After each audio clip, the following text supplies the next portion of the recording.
మా ప్రభుత్వంపై గౌరవ మాజీ మంత్రివర్యులు మాజీ ముఖ్యమంత్రి శ్రీ కేసీఆర్ గారి అబ్బాయి అని ఎందుకు అంటున్నానంటే ఆయన వాళ్ళ నాన్న పేరు చెప్పుకొని రాజకీయాల్లోకి వచ్చారు కాబట్టి తండ్రి పేరుని అడ్డం పెట్టుకొని అమెరికాలో నుంచి వచ్చి మా నాన్న రాజకీయాలు చేస్తున్నాడు కాబట్టి నేను కూడా చేస్తాను మా నాన్నదని తీసుకొని వాళ్ళ నాన్నగారిని వారసత్వాన్ని పుచ్చుకొని రాజకీయాలు చేస్తున్నాడు కాబట్టి కేసీఆర్ గారి అబ్బాయిగానే మేము చూస్తాం ఆయన్ని.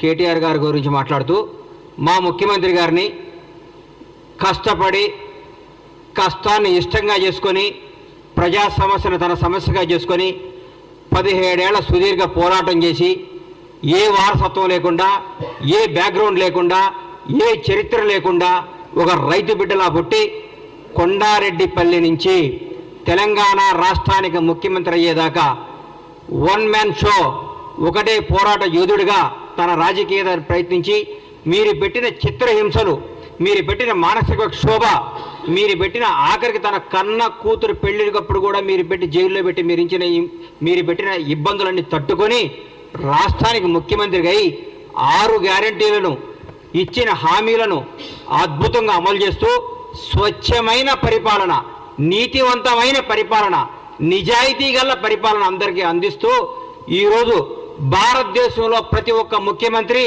మన ముఖ్యమంత్రి వైపు చూస్తూ రేవంత్ రెడ్డి గారు అద్భుతంగా చేస్తున్నాడు, తెలంగాణ రాష్ట్రంలో పరిపాలన బ్రహ్మాండంగా జరుగుతుంది, నీతివంతమైన పరిపాలన జరుగుతుంది చెప్పుకునే స్థాయికి తీసుకొచ్చినట్టే 2.5 నెలలు 3 నెలలు కూడా కాలేదు. ఈ ప్రభుత్వంలో తట్టుకోలేక బాధపడుతూ కేటీఆర్ గారి చుట్టూ ఏముంటుందంటే మన చుట్టూ వైఫై ఉన్నట్టు ఆయన చుట్టూ విపరీతంగా ఇగో ఉంటుంది. ఆ ఇగో తెంచుకోవాలంటే కొంచెం కష్టం. ఒకప్పట్లో చరిత్రలో బాలీవుడ్లో కొంతకాలం రాజేష్ ఖన్నా సూపర్ స్టార్గా ఉండేవాడు. ఆయన సినిమాలు ఫ్లాప్ అవుతున్నా కానీ ఆయన సూపర్ స్టార్ అనే భ్రమలో పెట్టారని పక్కన జనం అందరూ ఆయన్ని. తర్వాత అమితాబ్ బచ్చన్ వచ్చాడు, షోలో పెట్టాడు, అద్భుతమైన సినిమాలు తీసి సూపర్ స్టార్ అయిపోయాడు. ఇండియా మొత్తం అమితాబ్ బచ్చన్ పేరు వెలుగుతున్నా కానీ రాజేష్ ఖన్నా ఏమనుకున్నాడు, నేనే సూపర్ స్టార్ని బాధ ఉండేవాడు. ఒక 10 ఏళ్ల తర్వాత ఏందయ్యా నా దగ్గరికి ఎవరు జనం వస్తలేరంటే, సార్ మీరు 10 ఏళ్ల ముందే మీరు సూపర్ స్టార్ పోయింది సార్, అమితాబ్ బచ్చన్ ఒక ఆయన వచ్చి సూపర్ స్టార్ అయిపోయాడు అని చెప్పుకుంటే అప్పుడు షాక్ తిన్నాడు. అట్లా ఇప్పుడు కేటీఆర్ గారు ఒక భ్రమలో ఉన్నాడు.